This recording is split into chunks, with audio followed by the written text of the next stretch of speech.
กราบสวัสดีเอฟซีทางช่องของสงกรานต์นะคะมื้อนี้จะพามาตามแนวทางตำเล่าวของนาดวงนะคะ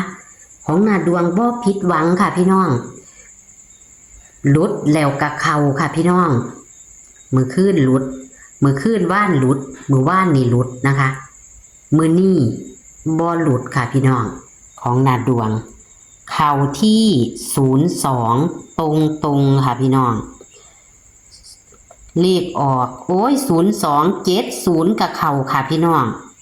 เข่าทั้งบนทั้งล่างเลยค่ะพี่น้อง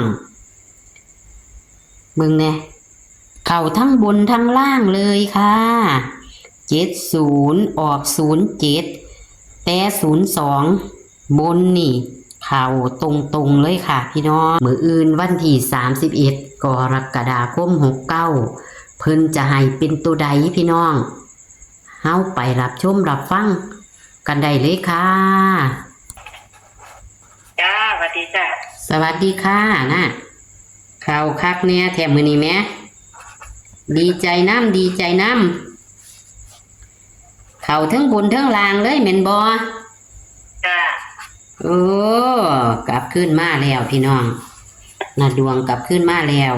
กลุ่มคาเลยผู้ใดตามนาดวงมื้อนี้ได้ทั้งบนทั้งล่างเลยเด้อค่ะผู้ใดตามมื้อนี้ได้ทั้งบนทั้งล่างเลย70ร้านหน่อยสี่ให้02ตัวนี้หนูเอา10 บาทพี่หนูให้ยันว่าออกเด้อได้อยู่ได้อยู่จ้าเอ้ยเนาะหลานหน่อย4บอกถือโตคือบ่4บอกทั้ง2โตแน่70หมู่นั่นแหม่ก็เลยว่าซื้อบ่กลับพร้อมเด้อจ้ะเจ้มันค่อยคิดอยู่ดิมื้อเช้านี่ค่อยว่า02สิกลับมาอีกซะบ่แม่นอีหลีตัวนี้แหมโอ้มื้อคืนนี่แหมคิดอยู่แหมจ้ะคิดอยู่ว่า02ของนาดวงโตที่เพิ่นเคยปังตัวนี้แม่นอีหลีมาอีกอีหลีโอ้สุดยอดอยู่ค่ะสุดยอดเข้าแล้วเข้าทั้งบนทั้งล่างเลขหน่อยๆตัวอีกต่างหากเนาะเอาให้น้องก่อนค่ะมื้ออื่นก็ขอให้ปังอีกหั่นนอนติมื้อนี้ก็เลยเนี่ยครับมันไอ้เพิ่นติดเลี้ยงนะจ๊ะเวลาน้องโอ้ค่ะลูกให้น้องฟังเพิ่นติดเลี้ยน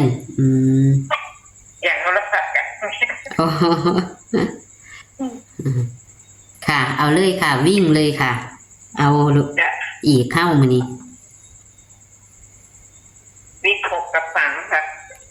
6 กับ 3เอาตัวใหญ่ๆเลยมื้อนี้6 กับ 3 6 กับ 3จับคู่ค่ะ68ค่ะ68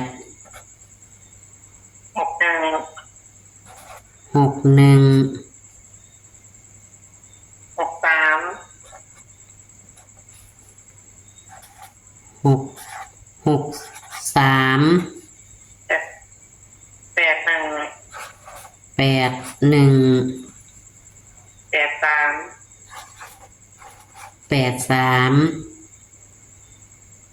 13ค่ะเน้น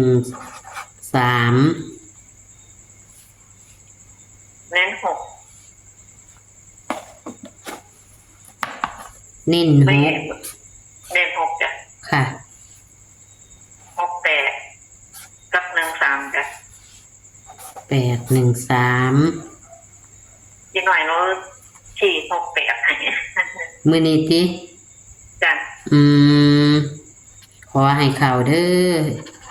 ขอให้เข้าขอให้ดังไปเรื่อยๆค่ะแต่ว่างวดวังหันนี่วังออกมื้อนี้นี่สุดยอดเลยแต่ว่าก็บ่ซื้อดอกค่ะซื้อยามใดก็บ่เข้าจักเที่ยซื้อยามใดก็บ่ได้จักเที่ยคือกันแอดสงกรานต์ก็ได้เที่ยเดียวล่ะได้แล้วมื้อรุ่นมากก็ไปหมดคือเก่า ก็เลยยั่งไว้แต่ว่าสิไปล่องเลขใหญ่อยู่เลขใหญ่นี่บ่ซื้ออยู่ซื้อซุงวดดอกทิมบ่ได้อืม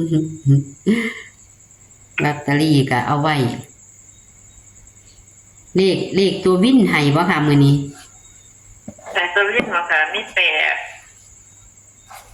8 9 9 0 1ค่ะ 1ตัววินค่ะ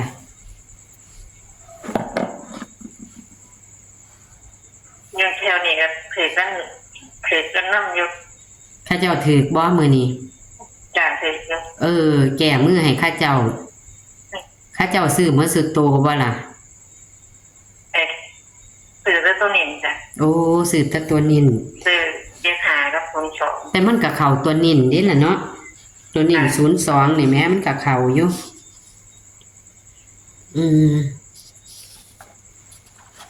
คันเข้าก็เข้าตัวนินล่ะวะของเจ้าคันเข้าก็ดิมักจะเข้าตัวนินพี่น้องล่างกันเป็นล่างแบบกลับอยู่จากถ้ามันออกล่างแต่มันออกหนูชอบมากอยู่นี่มันออกตามบทมันจะตรงโอ้ติมันหนูก็ชอบมึงอยู่บอก FC นำคันสมมุติว่าลางมันกลับคือกันกับ70แม่นบ่จ้ะ70น่ะมันเป็นลางเนาะมันก็เลยออก07มันได้เป็นตัวกลับคือหน้าว่า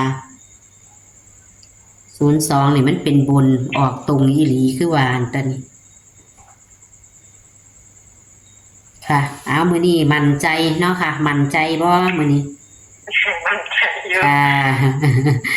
เอาให้เขาอีกเนาะให้ FC เพิ่นได้อีกอย่าถิ่มอย่าปาเด้อค่ะพี่น้อง FC ก็จะทวนนะคะ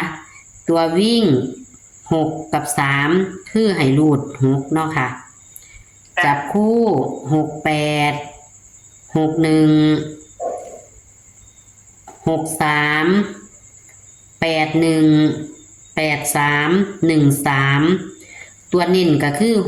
68กับ13เนาะค่ะค่ะตัววินมี8 9 0 1ค่ะค่าเทียมมันมาเนาะตัววินก็เลยเอาไว้กับบ่เสียหายค่าเทียมเพิ่นมักก็ให้เพิ่นวินเอานะคะก็ขอบคุณเด้อค่ะนาดวงจ้าอีกให้ถืออีกเนาะจ้าสวัสดีค่ะจ้าสวัสดีจ้า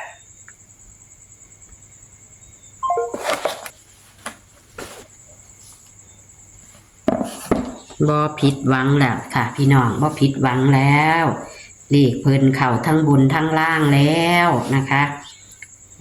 เลขเข้าทั้งบนทั้งล่างเลขวิ่งให้5กับ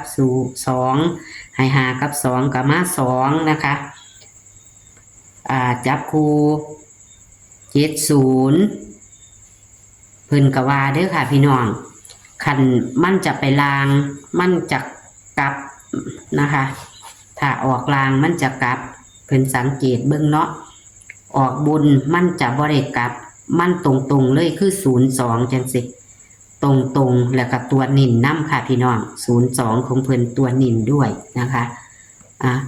ก็ถือว่าสุดยอดค่ะมื้อนี้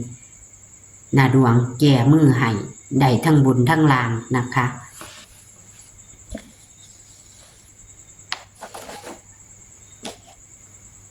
ผิดหวังชั่วโมงที่ผ่านมานะคะ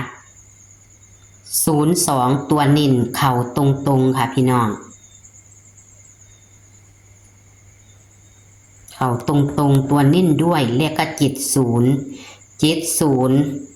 แปลเป็นตัวกลับออก07ลางเนาะ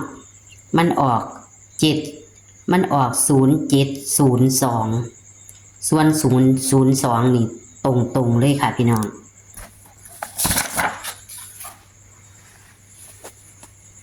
มื้อนี้นะคะมื้ออื่นเฮาถ่ายทำย่ามมื้อแรงนะคะพอเลขออกแล้วย่ามคืน พอเลขออกแล้วก็ทายเลยนะคะก็ลงเลยนะคะกะมืออื่นนี่คือวันที่31 กรกฎาคม69ค่ะแคปหน้าจอเด้อค่ะพี่น้องวิ่ง6กับ3ให้รูด6นะคะนี่ค่ะมาค่ะแคปหน้าจอค่ะมี6861เด้อค่ะเลข1อาจจะคือเลข7 61 63 81 83 13นะคะเน้นๆก็คือ68กับ13ค่ะตัววิน8 9 0 1เด้อค่ะมีตัววินมีตัวดิดตัวดังกะเอามาไตของเพิ่นนะคะมาให้โชคดีมีโชคมีหมานกับหน้าดวงในมื้ออื่นวันที่31 กรกฎาคม69นะคะขอคนละไลค์คนละแชร์นะคะและเป็นกำลังแรงใจกับหน้าดวงเป็นกำลังแรงใจให้กับหน้าดวงในเด้อค่ะโชคมันค่ะสวัสดีค่ะ